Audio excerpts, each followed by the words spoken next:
तो क्वेश्चन था find the equation of the curve such that the square of the intercept cut off by any tangent from नहीं the sir, y ये axis. नहीं है हाँ हाँ. सर, वो है find the equation of the अच्छा, curve with. find the curve such that the intercept on the x axis which is such that the area of the rectangle constructed on the abscissa of any yes point sir, yes sir, and the intercept of the tangent at this point on the y-axis is equal to 4. Okay. Yes sir. सबसे पहला step क्या होता है? Tangent की equation लिखना। Equation लिखें हम, tangent की इक्वेशन लिखें y equal to Y H D Y by D X upon capital X minus X. This is tangent at point X Y. Okay.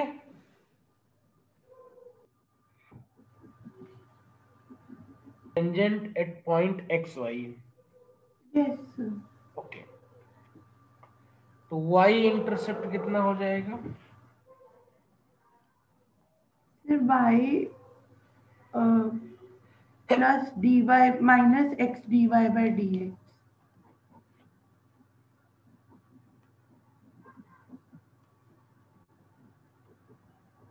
Hello hello कितना हो जाएगा? Sir, capital Y equal to small Y plus minus X D Y by D x. ठीक है. तो suppose that ये अपना curve था, yes sir. ये इसका पॉइंट हो जाएगा एक्स कामा वाई. ठीक है. और इसी पॉइंट पे एक लाइन बनाते हैं, मतलब इसका टेंजेंट बनाते हैं हम, है ना.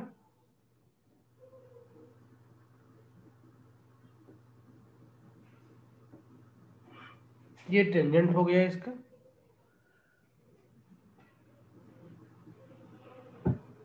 ठीक है.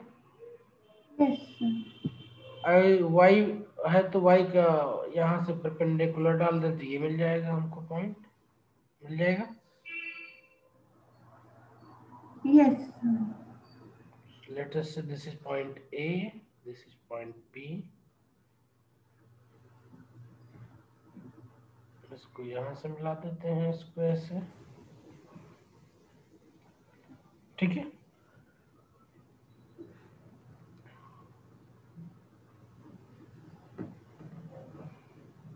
Okay. Let's say this is point B और this length is going to be x, है ना. ये ऊपर वाली लेंथ आपकी y हो जाएगी, ये लेंथ आपकी x हो जाएगी. ओके. यस तो दिया क्या है? The area of rectangle constructed on the abscissa of any point, है ना. Yes abscissa of any point मतलब x के ऊपर ना. and the intercept of the tangent at this point on the y-axis is equal to 4. ठीक है. Rectangle लेंगे, वो ऊपर जो हमने डॉटेड बनाया है वो है। हाँ, सर क्यों जो उसको लेंगे? सर रेक्टेंगल ऊपर वाला लेंगे जिसे डॉटेड लाइन से बनाया है। उसे क्यों लेंगे? सर वो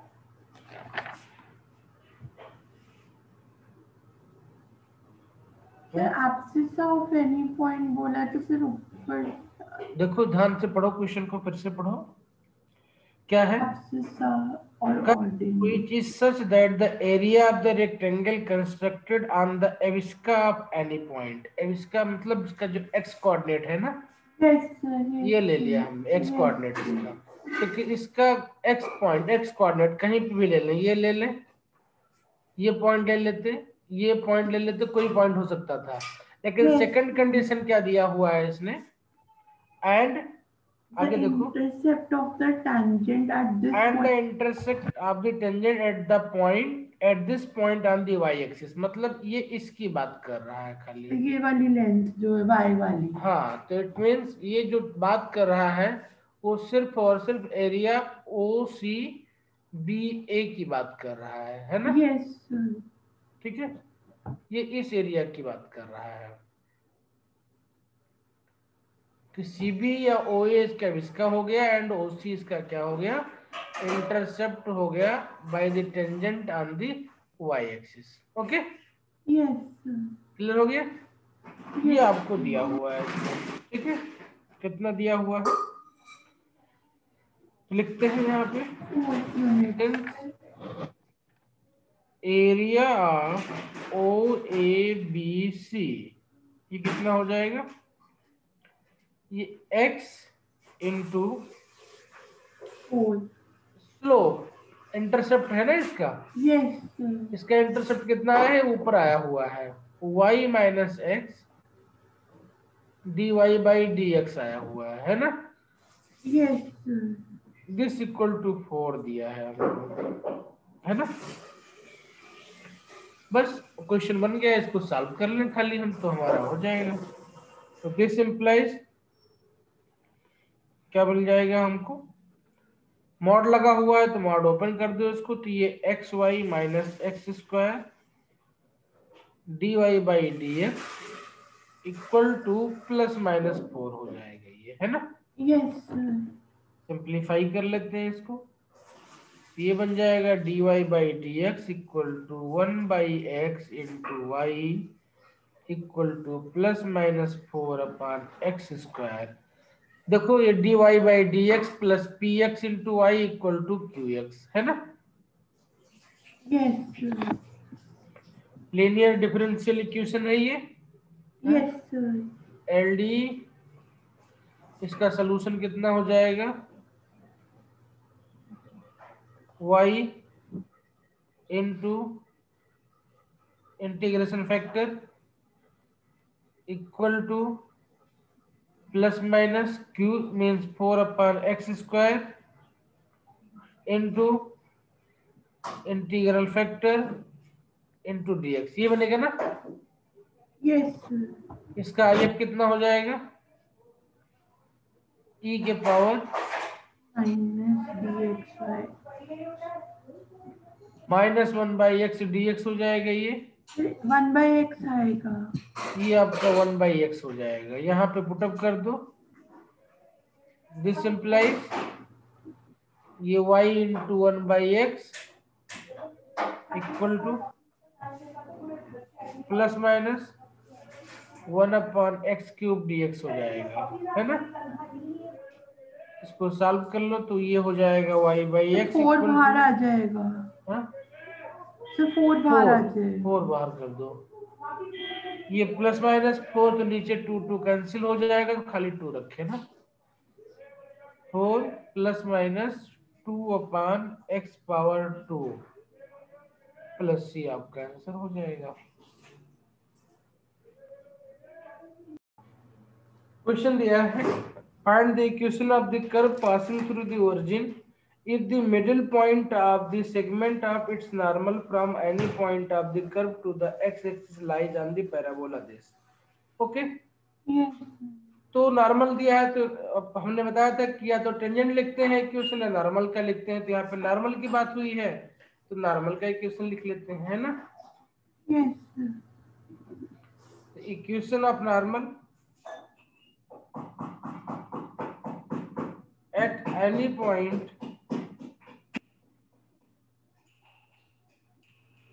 point x y, है ना, इज क्या लिख सकते हैं हम, ये होता है dy by D X capital Y minus Y plus capital X minus X equal to 0, है ना?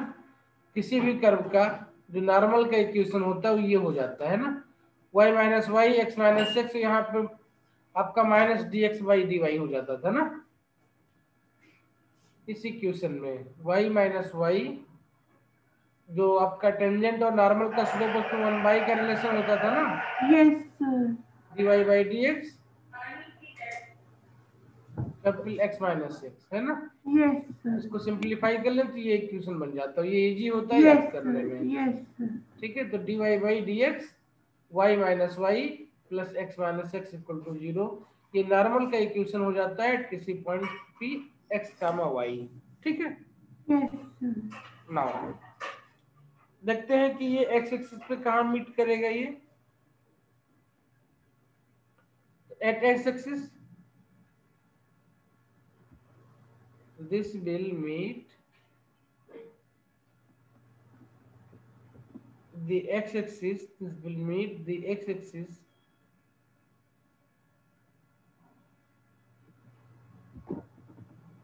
किस पॉइंट पे मीट करेगा ये, लेट्स से ए। क्या कोऑर्डिनेट बन जाएगा इसका, x plus Y D Y by D X comma zero, है ना। Capital Y equal to zero put up कर देंगे हम। ठीक है, तो हमें कैपिटल एक्स की वैल्यू मिल जाएगी यहाँ से। Okay yes sir. ओके,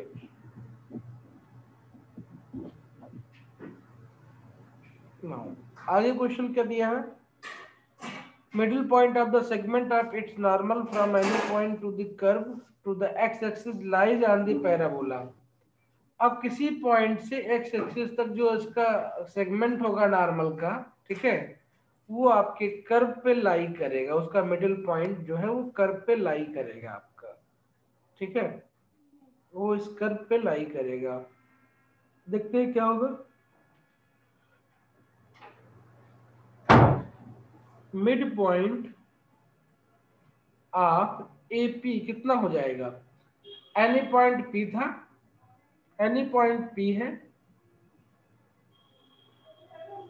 ना। Yes sir. ये किसी पॉइंट ए पे एक्स एक्सिस पे मिल रहा है, हमें एक्स का कोऑर्डिनेट निकाल लिया हमने, क्या है X plus Y D Y by D X comma zero, है ना।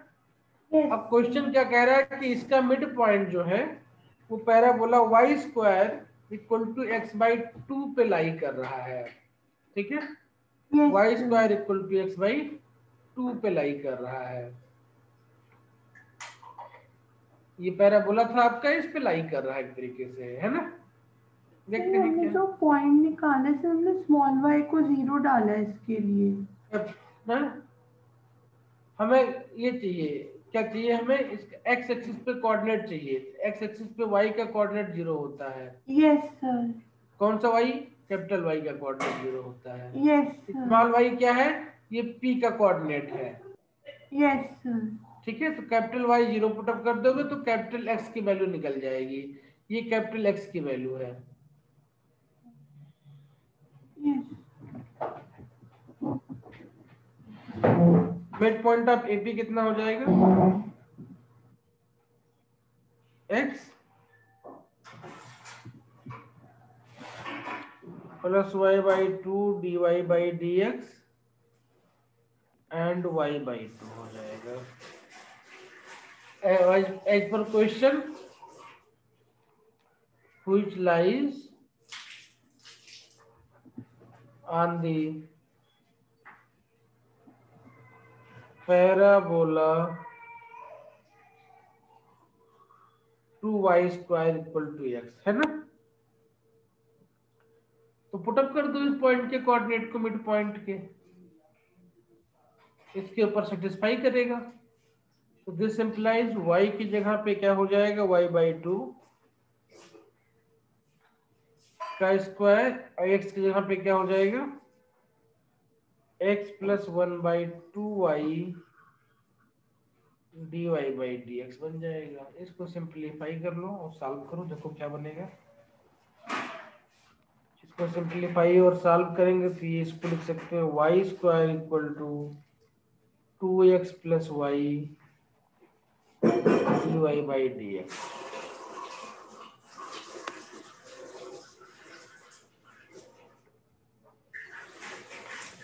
अब अगर इसको हम ध्यान से देखें इस इक्वेशन को, हेलो, यस सर। इस इक्वेशन को ध्यान से देखें हम, तो हमें क्या मिलेगा, y into D Y by D X और two X plus Y square. यहाँ पे एक y एक टर्म है हमारे पास में, y डी वाई के साथ में, है ना। Yes sir. और यहाँ पे वाई स्क्वायर दिया हुआ है, तो अगर वाई स्क्वायर को टी सब्स्टिट्यूट कर देंगे तो Y D Y by D X D T by D X में चला जाएगा। ये पॉसिबिलिटी लीनियर इक्वेशन बन जाएगा, है ना। Yes sir. ठीक है, से वाई स्क्वायर को टी के इक्वल ऐसे ले लें। हाँ ठीक है, देखते हैं। ये आपका एक क्वेश्चन हो गया, question 1। Now put Y square equal to T in 1, तो क्या मिल जाएगा अपने को? 2/d। ये टी हो जाएगा यहाँ पे, है ना? यस। ये 2x रह जाएगा, और ये 1/2 dt बाई dx बन जाएगा, है ना? ठीक है, 1/2 dt dt by by dx। इसको नेक्स्ट पेज पे ले लेते हैं और सिंप्लीफाई कर लेते हैं। तो dt by dx equal to -2t equal to -4x लिख सकते हैं इसको। तो ये बन गया LDA, बन गया।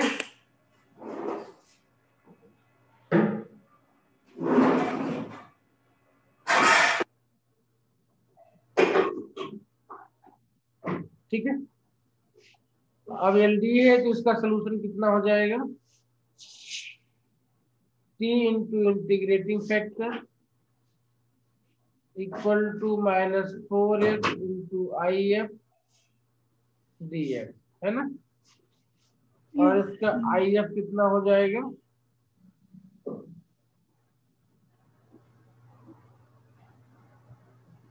फिर टी स्क्वायर तो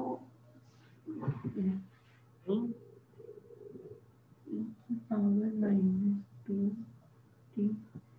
अच्छा, एक मिनट के लिए और। अब यहाँ पे t आपका लीनियर डमी वेरिएबल बन जाएगा ना? Yes sir. तो इसको चाहे तो रिप्लेस कर लें इसको सॉल्व करने से पहले हम, क्योंकि t इक्वल टू क्या पुटअप किया हमने? Y square equal to put up किया है हम लोगों ने, हाँ? यस। तो क्योंकि यहाँ पे ये डमी वेरिएबल बन जा रहा है, तो चाहे तो इसको यहीं पे सॉल्व कर लें। एनीवे कोई नहीं, आगे करेंगे, अभी निकाल लेते हैं। तो कितनी आएगी इसकी वैल्यू? IF कितना आएगा इसका? e⁻² dx आएगा ना? सर पर वहाँ पे तो टी का टर्म है बस। t कहाँ आएगा यहाँ पे? तो नहीं सर, जो हम डिफरेंशिएट करते हैं कोई बात उसको। नहीं, यहाँ पे ये t का तो फंक्शन बन रहा है ना? Yes sir. dy by dx plus px into Y equal to qx होता है ना? Yes sir. Yes sir. तो उसी से कि dt बाई dy या 1 ले रहे हैं मतलब हम बस एक्स के बस term. Plus px into t equal to qx होगा ना? t तो इसके उस पर चला जाएगा ना? तो यस यहाँ पे सिर्फ -2 आपका बचेगा इंटीग्रेशन फैक्टर के लिए। e⁻² dx कितना बन जाएगा? e⁻²x बन जाएगा। ये यस सर। कितना हो जाएगा? ये बन जाएगा e⁻²x। यहाँ पुटअप करते हैं तो t equal to e⁻²x equal to कितना हो जाएगा? ये माइनस माइनस प्लस हो जाएगा। Yes sir. कहाँ प्लस हो जाएगा? माइनस ही रह जाएगा। -4 बाहर निकाल दो, ये x बन गया e⁻²x dx हो गया, है ना?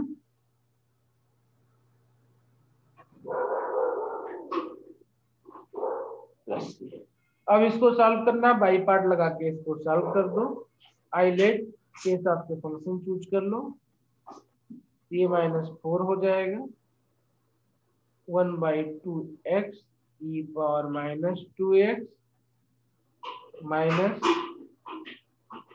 -1/2 e⁻²x dx।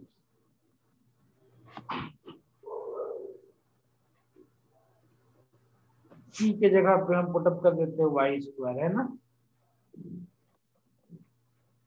e⁻²। इसको सिंप्लीफाई कर लो, सिस्टमैटिक तरीके से लिख लो। और क्वेश्चन में एक पॉइंट दिया हुआ है कि find the equation of the curve passing through the origin, है ना? आपका जो कर्व है वो पासिंग थ्रू द ओरिजिन है, तो वहां से c की वैल्यू निकल जाएगा। ये क्वेश्चन नंबर 2। सिर्फ 2 is passing through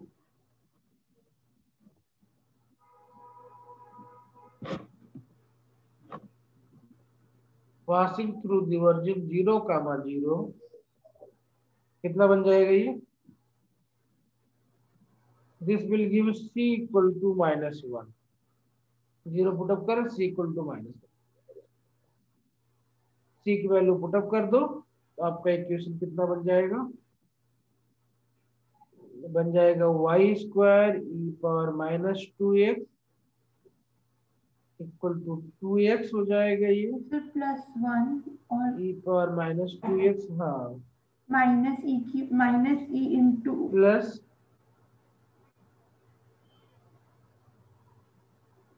फिर हमारे फिर ई की जो पावर -2x है, अगर हम सब में इसको से सॉल्व नहीं कॉमन, किया, इसको सॉल्व कर लो ना इस वाले सर पॉइंट इसको को। किया है सर सॉल्व मैंने पूरा। इसको सॉल्व करेंगे तो कितना आ जाएगा? सिर्फ e पावर -2x हो जाएगा ना ये। यस सर, तो सर मैंने ना ई की पावर -2x से डिवाइड कर दिया हाँ पूरी इक्वेशन को, तो सर वैसे बना था वाई स्क्वायर। बिल्कुल बिल्कुल कर सकते हैं।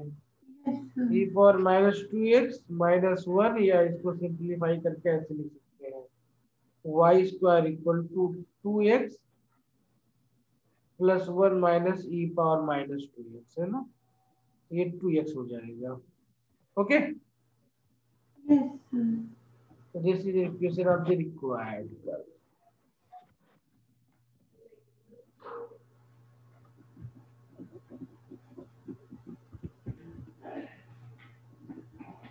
कैसे करेंगे?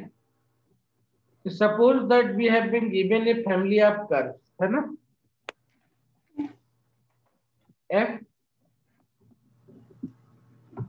x, y a equal to 0, है ना। This is suppose that this is a given family of curve which depending on a single parameter a, ठीक है। This is family of curve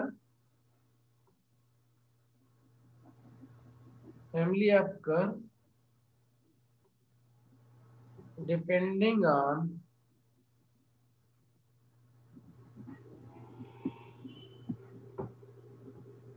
single parameter or single parameter a, okay। Yes now a curve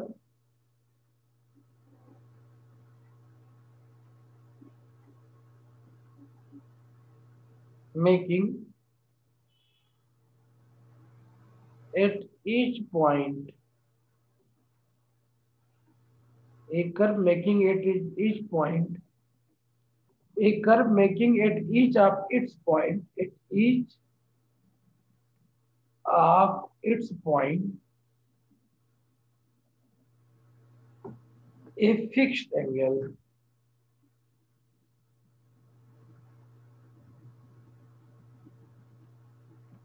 a fixed angle alpha with the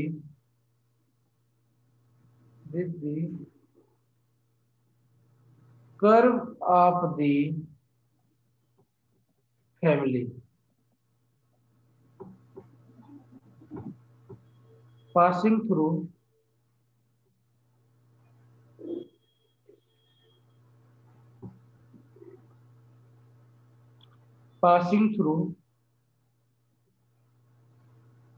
that point is called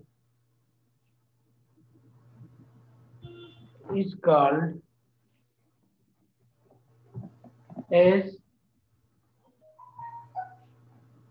isogonal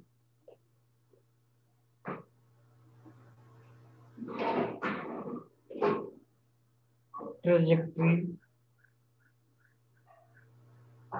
of that family.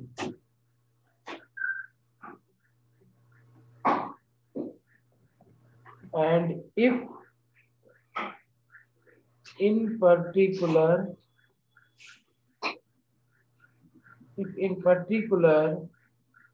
alpha equal to pi by 2, then it is called an orthogonal trajectory.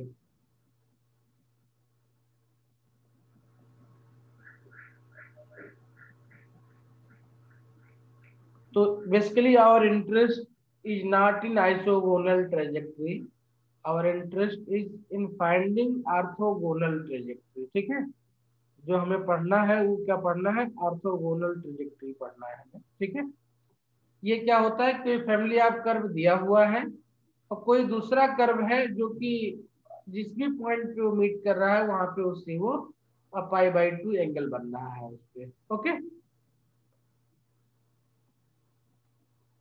कैसे find कर सकते हैं, बहुत easy होता है finding इसको। तो finding orthogonal trajectory, क्योंकि हमको पता है कि दोनों के टेंजेंट के बीच में जो एंगल बन जाएगा कितना बन जाएगा, 90 डिग्री, है ना। Yes sir. तो ऑर्थोगोनल ट्रेजेक्टरी कैसे फाइंड करेंगे, या ट्रेजेक्टरी ज्यादा बेटर होगा, ट्रेजेक्टरीज।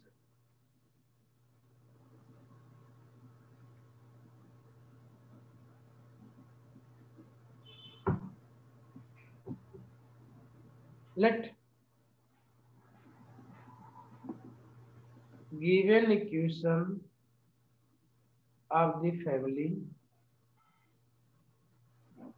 क्या है, F X comma Y comma A dash या Y dash, let us take an parameter is y dash. तो इसका जो डिफरेंशियल इक्वेशन होगा, देन ये इक्वेशन ऑफ फैमिली के बाद सर ये एफ लिखा है sir, F X Y Y dash. F X Y dash ये डिफरेंशियल इक्वेशन हो जाएगा आपको। फैमिली तो ये है ना, एफ एक्स ए वाई है ना ये। तो वहाँ पे हमको क्या वाई डैश क्यों लिया है हमने? क्योंकि इसमें एक आपका इंडिपेंडेंट वेरिएबल है ना ए। तो आपको पता है कि जब आपके सिस्टम में जितने वेरिएबल होते हैं, ठीक है, यस सर। उतने ऑर्डर का dy/dx आपके इसमें आ जाता है। तो यहाँ यस पे एक सर। ही है यस तो सर। खाली y डैश आएगा। तो गिवन इसको लिखते हैं differential equation of the given family, लिखे ना ज्यादा अच्छा होगा। यस तो differential equation D E of the given family, है ना, yes D of the given family पूरा लिख लेते हैं। Differential equation of the given family क्या हो जाएगा, D E of the given family क्या बन जाएगा, F X Y Y dash equal to 0 बन जाएगा, है ना। यस नाउ और वाई डैश ही आपका स्लोप हो जाएगा उस कर्व का, है ना। यस तो differential equation of the orthogonal trajectory क्या हो जाएगा, ऑफ द ऑर्थोगोनल ट्रेजेक्टरी क्या हो जाएगा,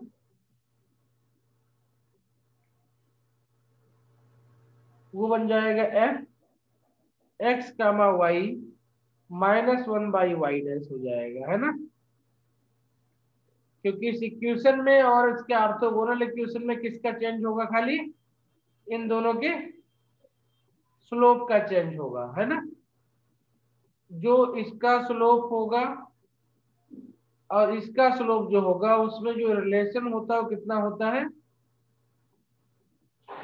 -1 का, है ना।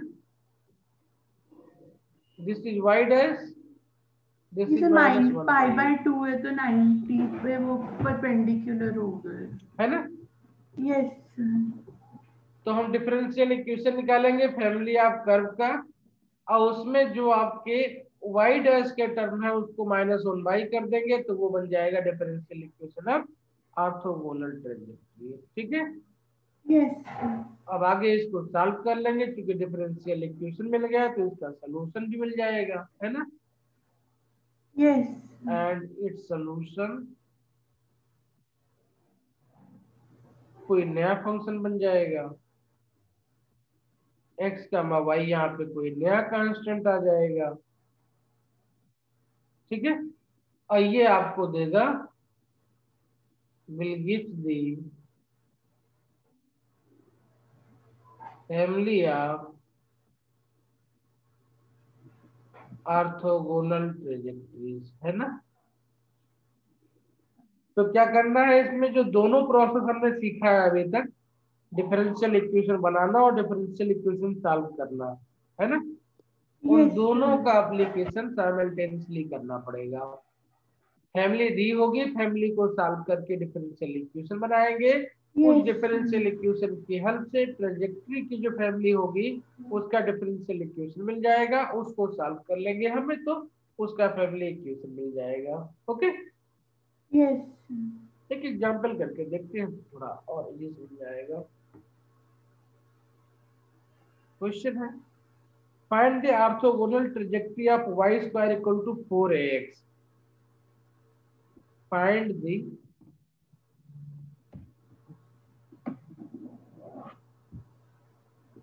ऑर्थोगोनल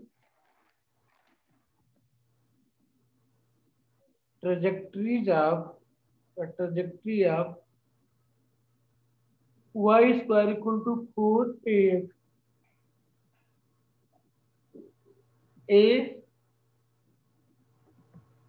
being the parameter, है ना। तो पहला स्टेप क्या है, इस इक्वेशन का डिफरेंशियल इक्वेशन बनाए, y square equal to 4ax है, इसका डिफरेंशियल इक्वेशन बनाए। तो हमें पता भी है, चाहे तो हम डायरेक्टली लिख सकते हैं, नहीं पता तो इसको बना सकते हैं। ये बन जाएगा 2y dy by dx equal to 4a, है ना। Yes, sir. इसमें से a को एलिमिनेट करना है क्योंकि ये आपका इंडिपेंडेंट वेरिएबल है।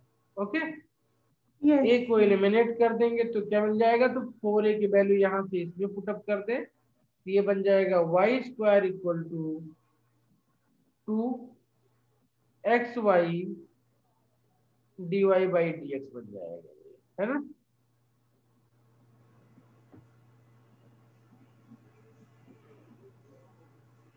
हो गया, Yes, sir. ये क्या बन गया, So y equal. Differential equation of the family बन गया, है ना। तो then differential equation of the orthogonal trajectory क्या हो जाएगा, ये वाई स्क्वायर ही रहेगा, ये 2xy ही रहेगा, और dy बाई dx की जगह क्या हो जाएगा, माइनस dx बाई dy हो जाएगा ये, ठीक है।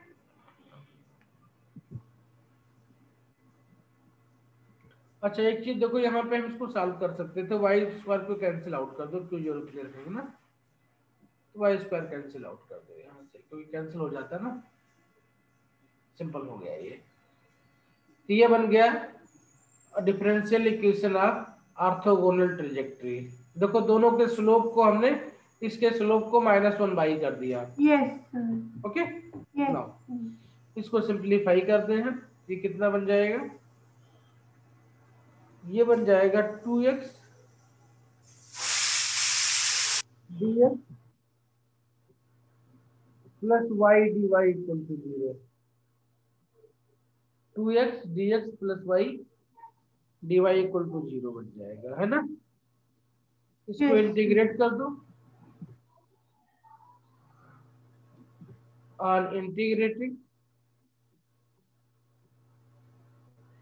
क्या मिल जाएगा, ये 2x स्क्वायर बाई 2 हो जाता है, तो 2 कैंसिल हो जाएगा, ये x स्क्वायर हो जाएगा, y का आपका y स्क्वायर बाई 2 हो जाएगा, yes, sir. And equal to C. c हो जाएगा। दिस इंप्लाइज, इसको ऐसे लिख सकते हैं, 2x square plus y square equal to 2C. 2c, ठीक है। This is Yes, the, sir. Orthogonal trajectory. Yes, required equation of orthogonal trajectory. अब कंडीशन दिया होता तो हम c की वैल्यू भी निकाल लेते, है ना। Yes, sir. इस तरीके से आपका इक्वेशन दिया है, उसका डिफरेंशियल इक्वेशन बनाएंगे। डिफरेंशियल इक्वेशन में dy बाई dx के टर्म को -1 बाई dy बाई dx लिख देंगे, तो उसको सॉल्व कर लेंगे तो हमें ऑर्थोगोनल ट्रेजेक्टरी निकल जाएगी। ठीक है, यस सर। तो डिफरेंशियल इक्वेशन की हेल्प से हम सिर्फ ऑर्थोगोनल ट्रेजेक्टरी को ही निकालेंगे। Okay, yes sir. Statistical application of differential equation. ठीक है, ये नेक्स्ट टॉपिक है। हाँ नेक्स्ट टॉपिक, इस पे एक क्वेश्चन करेंगे, यही क्वेश्चन बार बार इसी टाइप के क्वेश्चन आते हैं। ठीक है, देखते हैं क्या क्वेश्चन है, क्वेश्चन के थ्रू इसको समझेंगे कि कैसे स्टैटिक्स में इसका एप्लीकेशन हो सकता है। तो स्टैटिक्स में भी आपको इक्वेशन रिलेशन दिए जाते हैं, पॉपुलेशन होता है, जनरली पॉपुलेशन कर्व से रिलेटेड चीजें होती हैं, तो उसको देखेंगे। एक क्वेश्चन है, ठीक है, जनरली पॉपुलेशन से रिलेटेड क्वेश्चन ही होता है इस पे आपका। ठीक है, या कोई भी ऐसा चीज जहाँ पे आपका एक रेट दिया हो कि इस रेट से ये चीज इंक्रीज हो रही हो या डिक्रीज हो रही हो, या ये रेट कांस्टेंट हो, तो इसमें क्या रिलेशन होगा, 10 साल बाद क्या सिचुएशन होगी, 5 साल बाद क्या सिचुएशन होगी, है ना। तो ये डिफरेंशियल एप्लीकेशन इक्वेशन का एप्लीकेशन है, तो देखते हैं कैसे हो सकता है ये। एक क्वेश्चन है, the population of certain countries known to increase at a rate proportional to the number of people presently living in the country. क्या है, the population of a certain country is known to increase at a rate proportional to the number of people presently living in country। क्या दिया है हमको, हमें दिया है dn by dt is proportional to n। n क्या है, number of population है, प्रेजेंटली लिविंग, है ना, और dn बाई dt क्या है, पॉपुलेशन इंक्रीज रेट हो जाएगा, है ना। Yes sir. क्या है, population of certain country is known to increase at a rate proportional to the number of people presently living in the country if after 2 years the population has doubled। क्या दिया है, after 2 years t equal to 2 year जो n हो जाएगा वो 2 times of n0 हो जाएगा, है ना। Yes sir. n0 हमने मान लिया कि जो हमारा इनिशियल रेट है, जो कि आज t इक्वल टू 0 पर अगर n0 लें तो आफ्टर 2 ईयर ये 2n हो जाएगा, है ना। Yes sir. Okay, double, and after 3 years the population is 20,000, and after t equal to 3 year n equal to 20,000 दिया हुआ है हमें, है ना। Yes sir.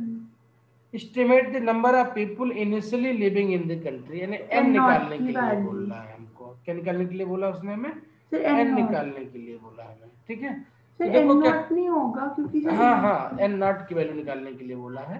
ठीक है, मैं एक क्वेश्चन लिखती हूँ सर, अगर आप सर बोलेंगे तो। हाँ दोबारा बोल दूं, यस सर। सर प्रॉपर से मैं वर्ड फॉर्म में लिख के फिर सर इसको ऐसे लिख the population of a certain country,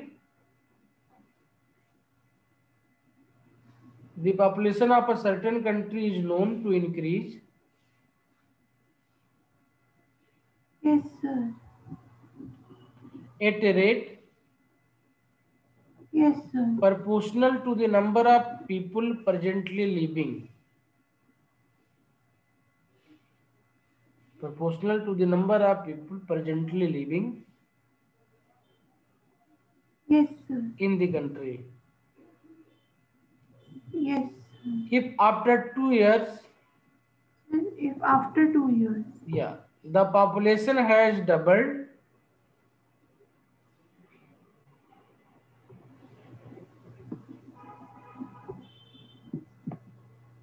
yes sir. and after 3 years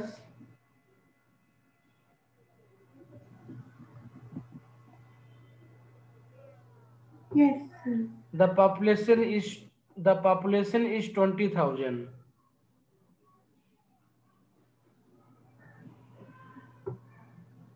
yes sir. estimate the number of people initially living in the country।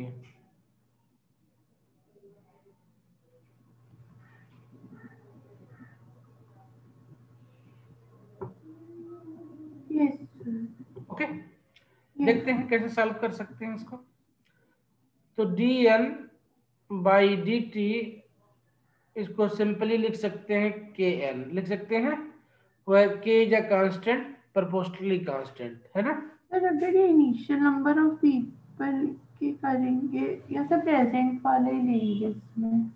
क्या चीज प्रेजेंट है ना ये, एन जो है वो प्रेजेंट है और एन हाँ नॉट जो है वो इनिशियल है। एन नॉट इनिशियल हो जाएगा आपका, t इक्वल टू 0 जब कंसीडर करेंगे, कंडीशन पुटअप करेंगे तब की बात हो जाएगी ये, है ना। यस। ठीक है, तो ये आपका सिंपल इक्वेशन बन गया, जैसे आप रेडियो एक्टिविटी के इक्वेशन या फर्स्ट ऑर्डर का कोई इक्वेशन सॉल्व करते हैं काइनेटिक्स में, है ना, यस। ये सेम इक्वेशन बन गया ये। तो इसका सोल्यूशन, इसको सॉल्व करेंगे तो क्या इक्वेशन बन जाता था, आप लोगों को याद होगा कि n इक्वल टू बन जाता है n0 e पावर kt बन जाता है, इसका सोल्यूशन क्या बन जाता है, n equal to n0 e power kt, याद है या नहीं, या करके दिखाऊं इसको। फिर इसको तो इंटीग्रेट करना है। हाँ, तो मैं करती हूँ। इसको इंटीग्रेट करेंगे तो ये बन जाएगा dn by n equal to k d t, on integration ये बन जाएगा आपका log n ln n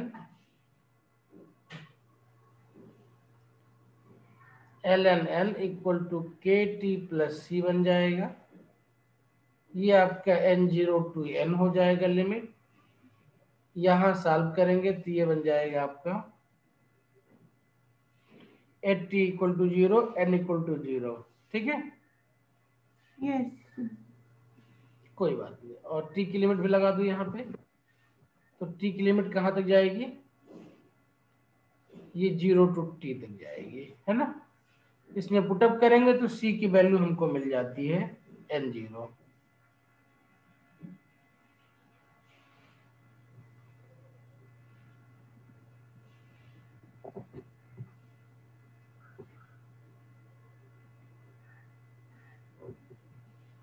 sir ये तो एक हुआ लॉग, ये जब से वैल्यू डालेंगे तो आएगा l n n minus l n not hmm equal to k t plus c. Hmm तो सर फिर सी की वैल्यू तो देखो इसको और सिंपल कर लो, इसको ऐसे लिख लो, यहाँ तक सही है, लिख लिया। Yes sir. अगर वहां डिफिकल्टी तो यहाँ पे कंडीशन पुटअप कर दो, at t equal to 0 n equal to क्या था n0, है ना। यस। तो इस इक्वेशन में पुटअप करेंगे तो c इक्वल टू क्या मिल जाएगा, ln n0 मिल जाएगा ना।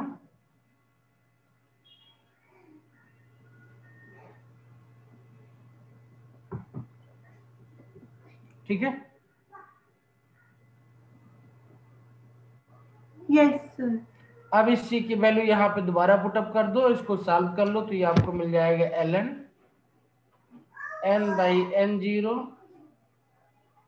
इक्वल टू के टी, या n by n0 equal to e power k t, या n equal to n0 e power k t. Okay,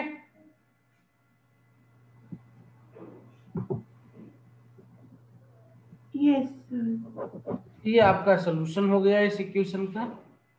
अब हमें कंडीशन दी हुई है, क्या कंडीशन दी हुई है, t equal to 2 n equal to 2n0 और t equal to 3 n equal to 20,000 दिया हुआ है, ठीक है।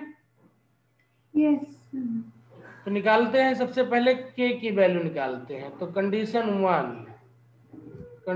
1 पुटअप करें तो मतलब ये 2n0 equal to n0 e power k t equal to 2 मिल जाएगा।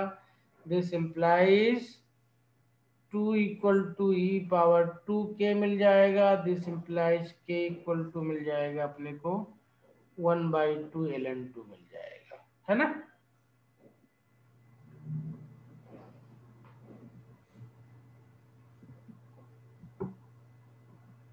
Yes sir. ये निकल गया हमारे पास में। अब हमें क्या बताना है, हमें n बताना है, प्रेजेंट टाइम का n बताना है, ठीक है। तो प्रेजेंट टाइम का n बताने के लिए हमें निकालना पड़ेगा अच्छा सेकंड कंडीशन भी दिया हुआ है t equal to t equal 3 two years 3 के बाद ना और n इक्वल टू 20,000 है ना। Yes sir. पुटअप करके सॉल्व करके n0 निकाल लेंगे अब हम, है ना। यस इस इक्वेशन में now put n equal to 20,000, t equal to 3 year and k equal to 1/2 ln2, है ना, यस इन इक्वेशन 1, तो यू विल गेट n0। निकाल लो कितना आएगा, यस ये आपका आएगा 7071।